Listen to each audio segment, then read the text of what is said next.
मुग्धा और उसकी सास के बीच पूरा समय सास के किसी न किसी काम को लेकर मतभेद चलते ही रहते हैं। बहू, ओ बहू, जरा चाय बना दे। मुग्धा चाय लेकर आती है। ये लीजिए, और कुछ चाहिए? अरे नहीं, बस चाय पीने का मन था। जाओ, तुम दूसरा काम करो। चाय पीने के थोड़ी देर बाद सास दोबारा मुग्धा को आवाज लगाती है। अरे बहू रे, आओ बहू, जरा हलवा तो बना दे, मीठा खाने को मन हो रहा है। इसी तरह मुग्धा की सास पूरा समय कोई ना कोई काम बताकर उसे रसोई से बाहर तक निकलने नहीं देती। कभी चाय, कभी हलवा, कभी पानी तो कभी दूध, हर समय खाने को चाहिए और उसके लिए अपने हाथ पर बिल्कुल नहीं हिलाने। परेशान किया हुआ है इन्होंने। सास की जबरदस्ती परेशान करने की आदतों से दुखी मुग्धा एक शाम सचिन के साथ अपने कमरे में बैठी हुई बात कर रही होती है। सुनो जी, मम्मी जी की ये जानबूझकर मुझे परेशान करने की फरमाइशों से मैं बहुत फ्रस्ट्रेट हो चुकी हूँ। पूरे दिन में एक सेकंड का आराम नहीं मिलता। रसोई से बाहर कदम रखती नहीं कि बहू ये बना दे, बहुरी वो बना दे। अरे इनकी फरमाइशें चलती ही रहती है। अरे मुग्धा, माँ खाने की शौकीन है पर उम्र हो चली है, खुद खाना नहीं बना सकती, इसलिए तुमसे बोलती है। अरे तो शौक भी उम्र देख कर रखने चाहिए ना।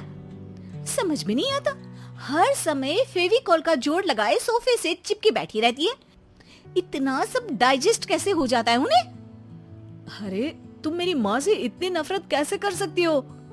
मैं उनसे नफरत नहीं करती जी, बस परेशान हूँ। जहाँ मुग्धा अपने पति से ये सब बोल रही होती है, वहीं उसकी सास भी कमरे के बाहर दरवाजे से कान लगाए सारी बातें सुन रही होती है और अगली दोपहर रसोई में मुग्धा के पास जाती है। बहू, आज ना मेरा कुछ मसालेदार खाने का मन है। तो चाय बना दूं? मुझे बहुत पसंद है। अरे ना, ऐसा कर लिट्टी चोखा बना ले। और हाँ, जितना मसाला बातों में मिलाकर पति को सुनाती हो ना, सब्जी में भी वैसे ही डाला करो, खाना स्वादिष्ट बनेगा। सास की बात सुनकर मुग्धा हैरान रह जाती है।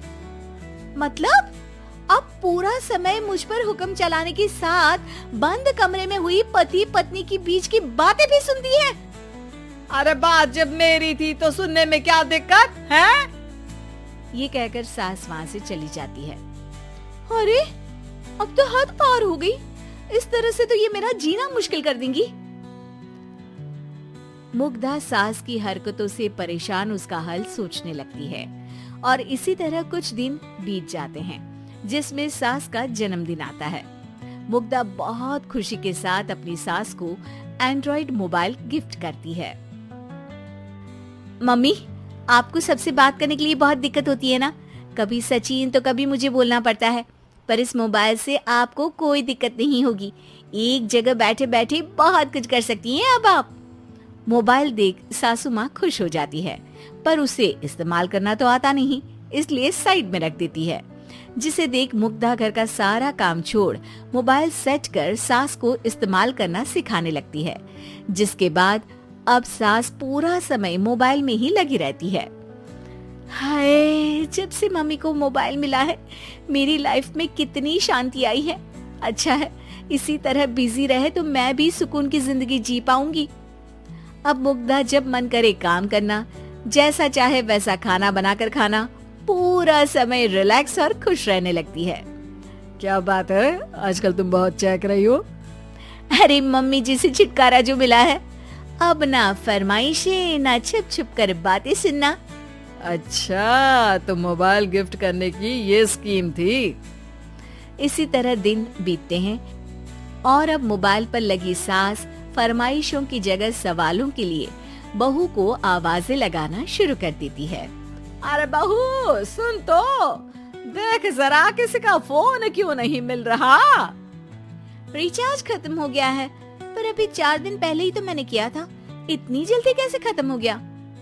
अरे मैंने कल तेरी कनाडा वाली मौसी सास से 3 घंटे बात की थी ना।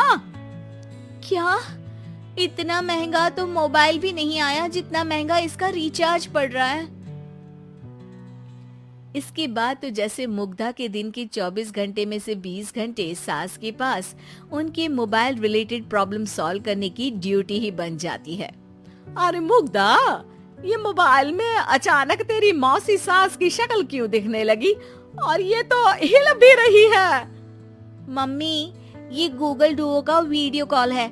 इसमें आप बात करने के साथ एक दूसरे की शक्ल भी देख सकती हो।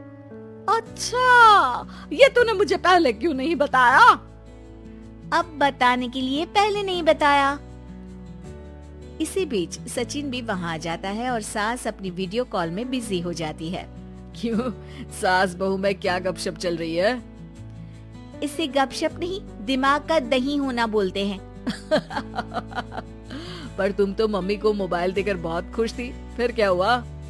हाँ, उसका सुकून भी कुछ ही दिन मिला। अब घर के टंटे खत्म हुए तो मोबाइल की टिंग टिंग शुरू हो गई। देखो भाई, कुछ पाने के लिए कुछ खोना तो पड़ता है। आखिर तुमने मोबाइल अपने फायदे के लिए ही तो दिया है, तो फिर सवालों के जवाब भी देने पड़ेंगे, क्योंकि जब तक उनके हाथ में ये फुंथरू रहेगा, तुम्हारी लाइफ में प्राइवेसी और सुकून रहेंगे। कहने का मतलब है अगर इससे प्यार बढ़े तो दाग अच्छे हैं। अरे मुझे पहले दिन से ही पता है मोबाइल किस मकसद से दिया गया है। भूलो मत, इससे पहले मैं बातें ही सुनती थी। सास की ये बात सुनकर मुग्धा शॉक में और सचिन हंसता रह जाता है।